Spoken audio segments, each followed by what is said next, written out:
Well, we've got a lot to talk about because, of course, what's come to light now is a video of Sir Keir Starmer urging the public to work from home during the pandemic. But guess what? It was broadcast from Labour donor Lord Alli's £18 million penthouse. So this was 2021. Have a look. The new variant Omicron is spreading fast, and the argument that we don't know enough about it doesn't stack up. We may not be certain how dangerous it is, but we do know that lives are at risk. At times like this, we must all put the national interest first and play by the rules. Getting jabbed, wearing masks, and working from home if we can really will help prevent infections. So the Prime Minister's press secretary says no COVID rules had been broken by the use of the flap for the broadcast. But I'm just staggered by this because it now seems that he'd had his nose in Lord Alli's trough for far longer than we thought. We thought this was just about clothes and spectacles, posh designer glasses in the run-up to the general election. But now see, and he dressed the house up to look like he was at home. So there was Christmas cards. What's going on? Look, Matthew Talbot's here, former Labour advisor. Were you working for the Labour Party at that point? During COVID, yeah. You were. What is going on with the Prime Minister and Wahid Ali? I think that's the question a lot of people are asking. I spoke to somebody last night that knows Lord Alli quite well, and they... Very rich man, he's worth £200 million at least. Done well, very well. Period already. Yeah, and you know, he's a man of great political experience as well. He's been there 25 years, obviously knows lots of people, moved in a lot of circles. They were under the impression he's never gained to influence within government. He's wanted to help a Labour government get in, and really it was more about access, that he could speak to Keir, that he could speak to other people. He seems to be someone that just wants to help people. Now, I think Joe Public aren't going to believe that sort of thing, obviously, and I think the bigger question out of all of this for me, where I found myself nearly pulling my hair out, is what were people around him doing and saying? I was always very worried when somebody I didn't know wanted to donate to an MP I worked for or to the office or for extra staff. You don't know what they've written about in the past, you don't know what their views are on certain things, particularly during that Brexit era, and you would always go, how will this look? And I think the house thing is very odd because in a way, he's not giving him £20,000. For me, I was a bit conflicted last night. It's the equivalent of, if you need an hand, stay at my place. And they've had to come up with some sort of rental price, and that's what they've had to declare. But why didn't he stay in his own home?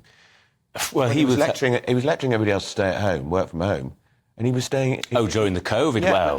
And he's got his own family in a swish penthouse apartment in Covent Garden. What about the kids getting to school? I think the concern for me more, as a sort of layman member of the public, is the deception of the pictures. Quite. I think, I see Nigel, who's, I get on well with, who, he has his own office, which, when he does videos from there, quite clearly isn't a parliamentary office. It's far too nice for a start when I look at it. Well, that's fine. He can work from wherever, do whatever. I think if he was to work from Lord Alli's house or the office or whatever, that's one thing. But to sort of make it look to the public that, no, I'm at home and I must be at my desk and whatever else. Christmas cards behind it. Yeah, there's a level of... dishonest. It is dishonest. And Tony Blair got into a lot of flack, right in my view, Matthew, because he was obsessed almost by rich people. He would go on dodgy holidays with dodgy people. Remember he stayed with Berlusconi, of all people, the Italian Prime Minister, one of the wealthiest men in Italy. He's clearly been...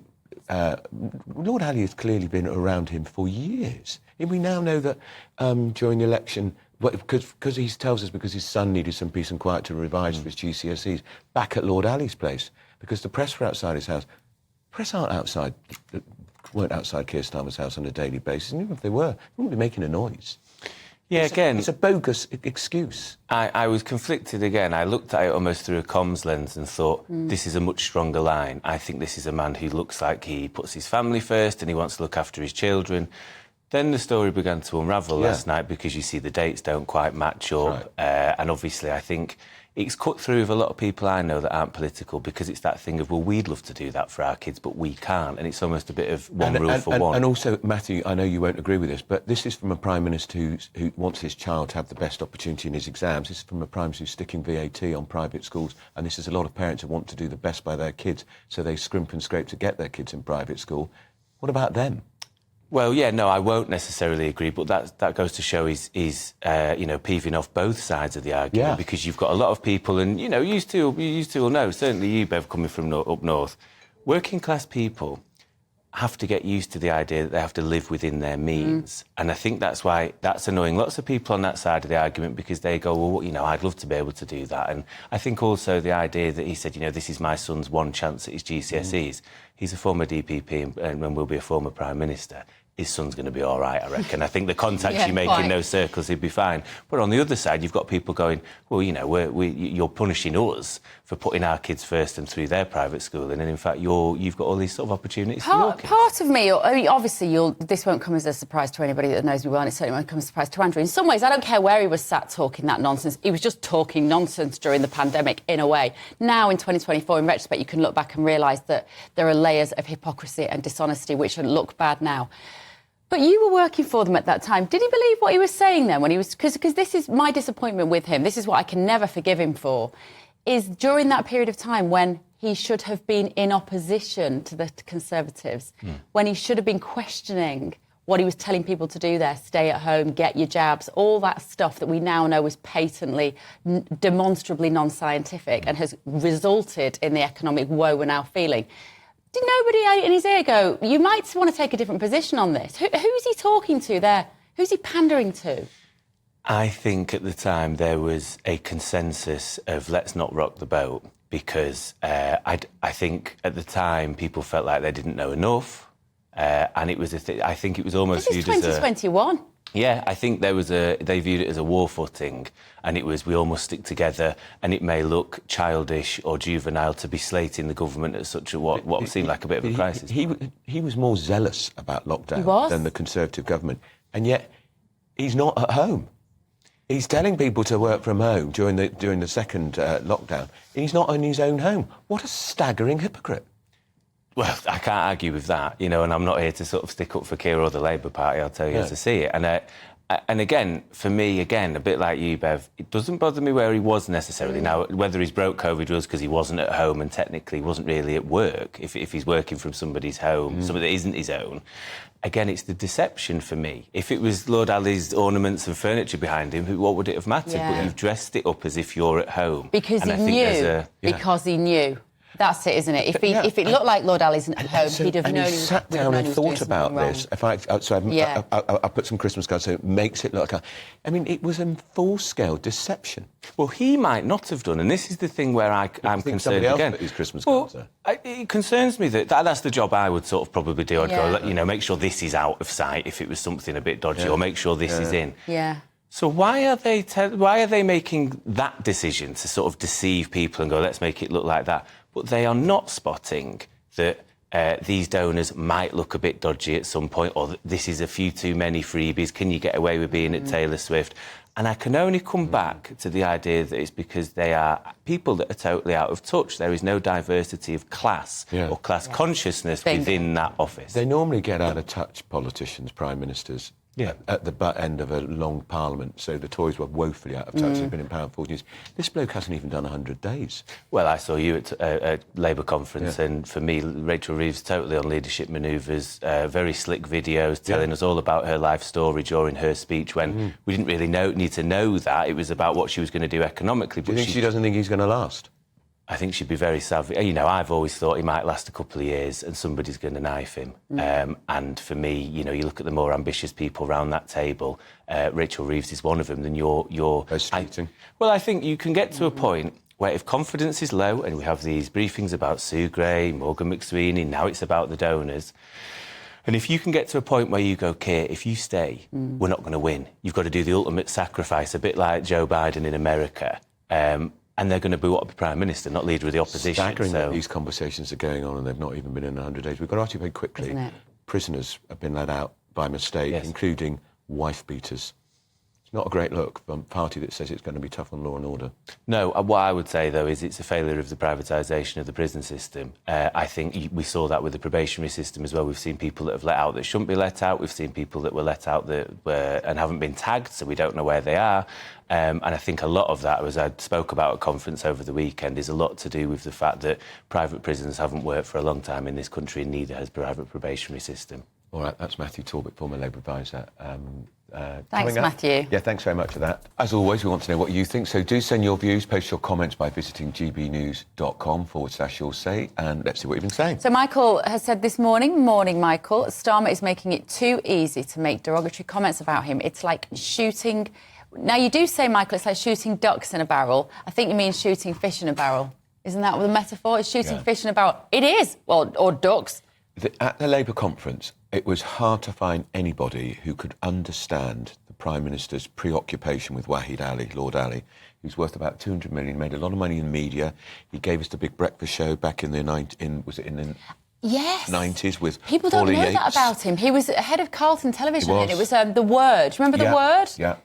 And he's been incredibly successful. He owned the company Chorion, which has got something to do with the royalties at the Agatha Christie estate.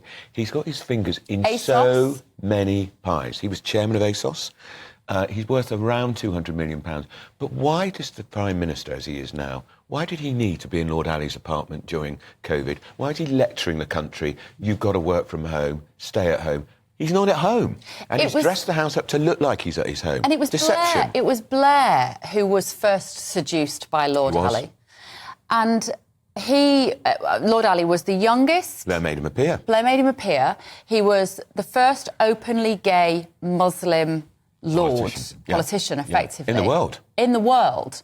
I mean, you know, he wins the trophy for the Wokery Award, doesn't he, in terms of all these identity politics that he manages to fulfil. Now, I'm not saying that's why he necessarily got the job, but there's absolutely no doubt that Tony Blair would have been impressed by somebody that he saw representing the diverse, as he would say, you know, the melting pot, the cornucopia which was going to become politics. Not all bad. But we have to ask in 2024 why this man has exerted so much influence over the Labour Party. And he's given the Labour Party more than £500,000. He gave the Prime Minister designer specs, designer suits. I saw him at Liverpool. I actually asked him about one of the shirts he was wearing. I said, is that one of Lord Alli's shirts? It was weird. What did he say? Well, he had a suit on, but with a really dark blue shirt on. And it was a terrible clash. Sartorial disaster, in my view. To the fashion police. Well, I'm not exactly a fashion, as you know, but... You're a man of a certain age, I'm afraid, and he often wears those shoes that look like trainers, which is weird. I mean, see, I'm all right. I'm OK with him wearing his trainers. I mean, that doesn't bother me too much. But why can't he buy his own clothes? Well, quite. And why does Lord Alli pay £5,000 for Lady Starmer's clothes? And you know her new nickname now, Lady Victoria Sponge. Oh. The nicknames are coming thick and are. fast with these two, aren't they? Victoria Sponger. because Wahid Ali paid £5,000 for her clothes.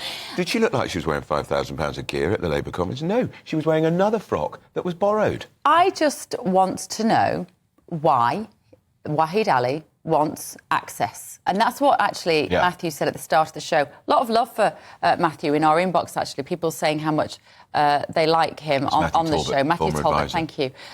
New to GB News, but he's going to be a bit of a regular on here every week. Matthew Talbot, that's right. He's been on GB News before. I find him quite impressive, says Eileen. While he clearly supports Labour, he's not a Labour apologist and talks sensibly about his policies and the outcomes. Exactly. And we like all voices here. And he was with Labour right up until the general election, so very close. So he knows Keir Starmer very well.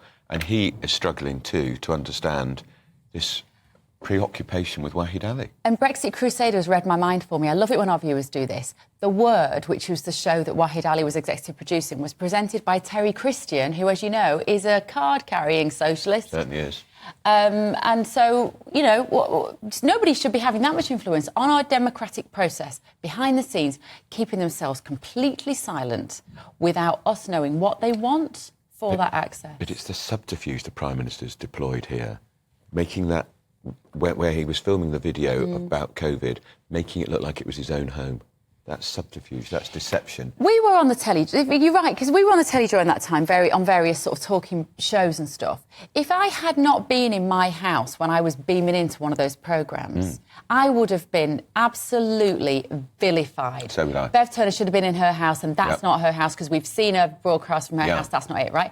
But even worse then, if I'd gone, OK, well, I'm going to go and stay at my mum's house, let's say, but I'm going to make it look like my house, I'm going to put pictures of my kids in the back, and I'm going to pretend it's my house, then that would have been worse, and that is effectively what he's done. Yeah.